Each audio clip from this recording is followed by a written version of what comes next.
എല്ലാ വിദ്യാർത്ഥികൾക്കും പുതിയൊരു വീഡിയോയിലേക്ക് സ്വാഗതം.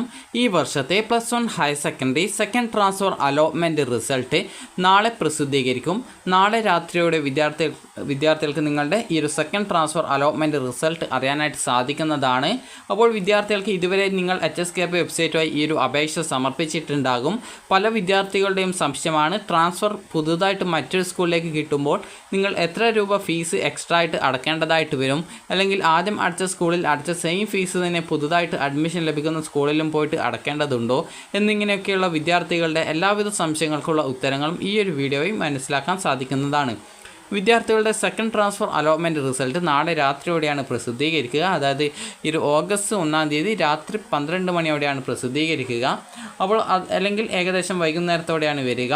അപ്പോൾ വിദ്യാർത്ഥികൾക്ക് hskp.kerala.gov.in എന്ന വെബ്സൈറ്റ് ഓപ്പൺ ചെയ്ത ശേഷം കാൻഡിഡേറ്റ് ലോഗിൻ SWS എന്ന ലിങ്കിൽ ക്ലിക്ക് ചെയ്ത്, SWS അല്ല കാൻഡിഡേറ്റ് ലോഗിൻ എന്നുള്ള ലിങ്കിൽ ക്ലിക്ക് ചെയ്ത് നിങ്ങൾ ഏത് ആപ്ലിക്കേഷൻ നമ്പറും പാസ്വേഡും ഉപയോഗിച്ചുകൊണ്ടാണോ ലോഗിൻ ചെയ്തത് ആ ഒരു ആപ്ലിക്കേഷൻ നമ്പറും പാസ്വേഡും ജില്ലയും നൽകി ലോഗിൻ ചെയ്ത ശേഷം നിങ്ങൾക്ക് അലോട്ട്മെൻറ്റ് കിട്ടിയിട്ടുണ്ടെങ്കിൽ congratulations you have got transfer എന്നും, അതുപോലെ ഏത് സ്കൂളിൽ എത്രാമത്തെ ഓപ്ഷനാണ് ഏത് കോഴ്സിലേക്കാണ് ട്രാൻസ്ഫർ കിട്ടിയതെന്നും കാണാൻ സാധിക്കും. അതേസമയം അലോട്ട്മെൻറ്റ് കിട്ടിയിട്ടില്ലെങ്കിൽ sorry you have not transfer എന്ന് പറഞ്ഞുകൊണ്ടാണ് കാണാനായിട്ട് സാധിക്കുക. അതായത് യു ഹാവ് നോട്ട് ട്രാൻസ്ഫർ എന്ന് പറഞ്ഞാൽ നിങ്ങൾക്ക് ട്രാൻസ്ഫർ കിട്ടിയിട്ടില്ല എന്നാണ് അർത്ഥം. അപ്പോൾ ഈ ഒരു രീതിയിൽ നിങ്ങൾക്ക് ട്രാൻസ്ഫർ കിട്ടിയിട്ടുണ്ടെങ്കിലും കിട്ടിയിട്ടില്ലെങ്കിലും ഈ ഒരു രീതിയിൽ മനസ്സിലാക്കാൻ സാധിക്കുന്നതാണ്. അതുപോലെ നിങ്ങളുടെ ആപ്ലിക്കേഷൻ കൺഫേം ചെയ്യാൻ വിട്ടുപോയിട്ടുണ്ട് എങ്കിൽ നിങ്ങളുടെ ആപ്ലിക്കേഷൻ ഹാസ് നോട്ട് കൺഫേംഡ് എന്ന് പറഞ്ഞുകൊണ്ട് നിങ്ങൾക്ക് കാണാൻ സാധിക്കും. Hence you are not considered for this transfer എന്ന് പറഞ്ഞുകൊണ്ട് കാണാൻ പറ്റുന്നതാണ്. അതുപോലെ തന്നെ ട്രാൻസ്ഫർ അലോട്ട്മെൻറ്റ് കിട്ടിയിട്ടുള്ള വിദ്യാർത്ഥികൾ നിങ്ങൾക്ക് ഈ ഒരു ട്രാൻസ്ഫർ അലോട്ട്മെൻറ്റ് റിസൾട്ട് അറിയാനായിട്ട് ലോഗിൻ ചെയ്തുകൊണ്ട് ലോഗിൻ ചെയ്ത് കഴിഞ്ഞാൽ നിങ്ങൾക്ക് അവിടെ കാണാൻ സാധിക്കും ട്രാൻസ്ഫർ റിസൾട്ട്സ് എന്ന് പറഞ്ഞൊരു ലിങ്ക് കാണാം. ജസ്റ്റ് അതിൽ ക്ലിക്ക് ചെയ്യുക. ക്ലിക്ക് ചെയ്ത് കഴിഞ്ഞാൽ നിങ്ങൾക്ക് നിങ്ങളുടെ റാങ്ക് ഡീറ്റെയിൽസ് മനസ്സിലാക്കാം, അത് റാങ്കിൻ്റെ ഡീറ്റെയിൽസ് മനസ്സിലാക്കാം. അതുപോലെ തന്നെ അതിനുശേഷം നിങ്ങൾക്ക് അവിടെ അലോട്ട്മെൻറ്റ് ലെറ്റർ ഡൗൺലോഡ് ചെയ്തെടുക്കാനുള്ള ലിങ്കും ഉണ്ടാവും. അതിൽ ക്ലിക്ക് ചെയ്ത് നിങ്ങളുടെ അലോട്ട്മെൻറ്റ് ലെറ്റർ ഡൗൺലോഡ് ചെയ്തെടുക്കുക. അതിൽ നിങ്ങൾക്ക് ഏത് സ്കൂളിൽ ഏത് കോഴ്സിലാണ് അലോട്ട്മെൻറ്റ് കിട്ടിയത്, എത്രാമത്തെ ഓപ്ഷനാണ് കിട്ടിയത് ഇങ്ങനെയുള്ള ഡീറ്റെയിൽസുകൾ രേഖപ്പെടുത്തിയിട്ടുണ്ടാവുന്നതാണ്. അപ്പോൾ വിദ്യാർത്ഥികൾ ചെയ്യേണ്ട പ്രധാനപ്പെട്ട കാര്യം എന്ന് പറയുന്നത്, നിങ്ങൾക്ക് നിലവിലെ സ്കൂളിൽ തന്നെയാണ് അലോട്ട്മെൻറ്റ് കിട്ടിയിട്ടുള്ളത്. ഒരു ഉദാഹരണം പറയുകയാണെങ്കിൽ എന്ന സ്കൂളിൽ നിന്നും നിങ്ങൾക്ക് എന്ന സ്കൂളിലെ തന്നെ മറ്റൊരു കോഴ്സ്, ഒരു ഉദാഹരണത്തിന് നിങ്ങളിപ്പോൾ പഠിക്കുന്ന സ്കൂളിൽ നിങ്ങൾക്ക് കൊമേഴ്സോ ഹ്യൂമാനിറ്റീസോ അല്ലെങ്കിൽ സയൻസോ ആണ് കിട്ടിയത്. അപ്പോൾ അതിൽ നിന്നും നിങ്ങൾക്ക് ഈ ഒരു മറ്റൊരു കോഴ്സിലേക്കാണ് ട്രാൻസ്ഫർ കിട്ടിയത്. അതായത് ഇപ്പോൾ ഒരു ഉദാഹരണത്തിന് കൊമേഴ്സ് കിട്ടിയ ഒരു വിദ്യാർത്ഥിക്ക് കമ്പ്യൂട്ടർ സയൻസിലേക്കോ അല്ലെങ്കിൽ ബയോളജി സയൻസിലേക്കോ അല്ലാന്നുണ്ടെങ്കിൽ ഹ്യൂമാനിറ്റീസിലേക്കോ ആണ് അലോട്ട്മെൻറ്റ് കിട്ടിയതെന്ന് കരുതുക. അപ്പോൾ അങ്ങനെയാണ് കിട്ടിയതെങ്കിൽ നിങ്ങൾക്ക് ആ ഒരു കോഴ്സ് മാറ്റത്തിൻ്റെ ഫലമായിട്ട് എക്സ്ട്രാ വല്ല ഫീസും വരികയാണെങ്കിൽ ആ ഒരു ഫീസ് മാത്രം നിങ്ങൾ അടച്ചാൽ മതിയാകും.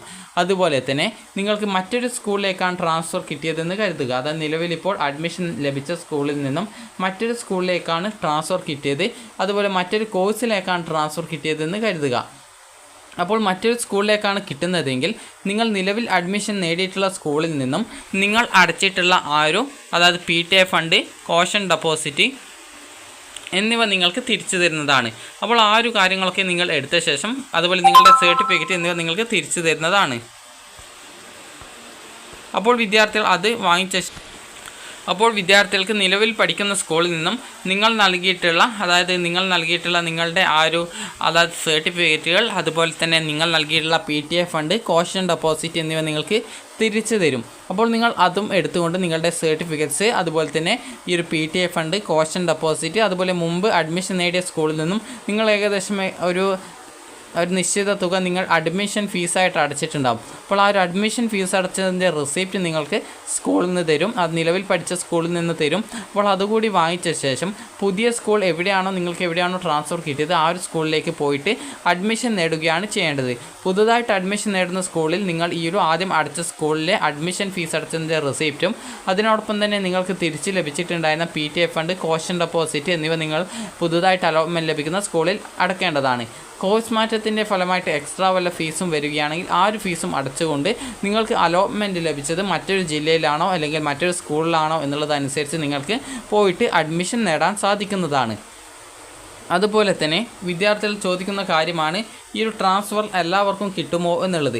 അത് ആ ഒരു സ്കൂളിലെ സീറ്റ് വേക്കൻസിയും അതുപോലെ തന്നെ നിങ്ങളുടെ WGPAയും അതുപോലെ എത്ര വിദ്യാർത്ഥികൾക്ക് ആ ഒരു സ്കൂളിൽ നിന്നും ട്രാൻസ്ഫർ ലഭിക്കുന്നു, അതുപോലെ നിങ്ങൾ ഒരു കോഴ്സിലേക്ക് നിങ്ങൾ മാത്രമല്ല കുറേ വിദ്യാർത്ഥികൾ അപ്ലൈ ചെയ്യും. അപ്പോൾ അങ്ങനെ അപ്ലൈ ചെയ്യുന്ന വിദ്യാർത്ഥികളുടെ ഇൻഡെക്സ് മാർക്കല്ല WGPAയിൽ ആർക്കാണ് കൂടുതൽ WGPA ഉള്ളത്, അതുപോലെ അവിടെ എത്ര വേക്കൻസി ഉണ്ട് എന്നിവയൊക്കെ ആശ്രയിച്ചിട്ടാണ്, അതുപോലെ എത്ര വിദ്യാർത്ഥികൾക്ക് ട്രാൻസ്ഫർ ലഭിച്ച് അവിടെ വേക്കൻസി വരുന്നുണ്ട്, ഇതൊക്കെ ആശ്രയിച്ചിട്ടാണ് നിങ്ങൾക്ക് അലോട്ട്മെൻറ്റ് ട്രാൻസ്ഫർ കിട്ടുമോ ഇല്ലയോ എന്നുള്ളത് പറയാനായിട്ട് സാധിക്കുള്ളൂ. അതുകൊണ്ട് തന്നെ നമുക്ക് ട്രാൻസ്ഫർ കിട്ടുമെന്ന് പ്രതീക്ഷിക്കാവുന്നതാണ്. അപ്പോൾ എല്ലാ വിദ്യാർത്ഥികൾക്കും ഇഷ്ടപ്പെട്ട സ്കൂളും കോഴ്സും ട്രാൻസ്ഫറായിട്ട് കിട്ടട്ടെ എന്ന് ആശംസിക്കുന്നു. നിങ്ങൾക്ക് ട്രാൻസ്ഫർ ലഭിക്കുന്നത്, അത് ട്രാൻസ്ഫർ തരുന്നത് ഈ ഒരു രീതിയിലാണ്. അതായത് നിങ്ങളിപ്പോൾ 4 ഓപ്ഷനാണ് കൊടുത്തത് എന്ന് കരുതുക. അപ്പോൾ അങ്ങനെയെങ്കിൽ ആദ്യത്തെ ഓപ്ഷൻ നിങ്ങൾക്ക് തരാൻ പറ്റുമോ എന്ന് നോക്കും, പിന്നീട് രണ്ടാമത്തെ തരാൻ പറ്റുമോ എന്ന് നോക്കും, പിന്നീട് മൂന്നാമത്തെ തരാൻ പറ്റുമോ എന്ന് നോക്കും. ആദ്യത്തെ തന്നെ തരാൻ പറ്റുമെങ്കിൽ ആദ്യം തന്നെ അത് നോക്കുന്ന സമയത്ത് അത് തരാൻ പറ്റുമെങ്കിൽ അവിടേക്ക് നിങ്ങളെ അലോട്ട്മെൻറ്റ് ചെയ്യും, അതായത് അലോട്ട്മെൻറ്റ് നൽകും. അത് തരാൻ സാധിക്കില്ലെങ്കിൽ രണ്ടാമത്തെ ഓപ്ഷനിലേക്ക് പരിഗണിക്കും. അതും തരാൻ പറ്റിയില്ലെങ്കിൽ മൂന്നാമത്തെ ഓപ്ഷൻ പരിഗണിച്ച് അവിടെ തരാൻ പറ്റുമെങ്കിൽ അവിടെ അഡ്മിഷൻ തരികയാണ് ചെയ്യുക. അതായത് ആദ്യം തന്നെ ചെക്ക് ചെയ്യുന്നത് നിങ്ങൾക്ക് ഒന്നാമത്തെ ഓപ്ഷൻ തന്നെ തരാൻ പറ്റുമോ എന്നുള്ളതാണ്. അത് തരാൻ പറ്റുമെങ്കിൽ ആ ഒരു ഓപ്ഷൻ തന്നെ നിങ്ങൾക്ക് അലോട്ട്മെൻറ്റ് നൽകപ്പെടുന്നതാണ്. അപ്പോൾ വിദ്യാർത്ഥികൾക്ക് ഈ ഒരു വീഡിയോ ഉപകാരപ്രദമായിട്ടുണ്ടെന്ന് കരുതുന്നു. അപ്പോൾ താല്പര്യമുള്ള എല്ലാ വിദ്യാർത്ഥികൾക്കും ട്രാൻസ്ഫർ കിട്ടട്ടെ എന്ന് ആശംസിക്കുന്നു. അപ്പോൾ വിദ്യാർത്ഥികൾക്ക് ഈ ഒരു വീഡിയോ ഉപകാരപ്രദമായിട്ടുണ്ടെങ്കിൽ ലൈക്ക് ചെയ്യുക, ഷെയർ ചെയ്യുക. Thank you for watching.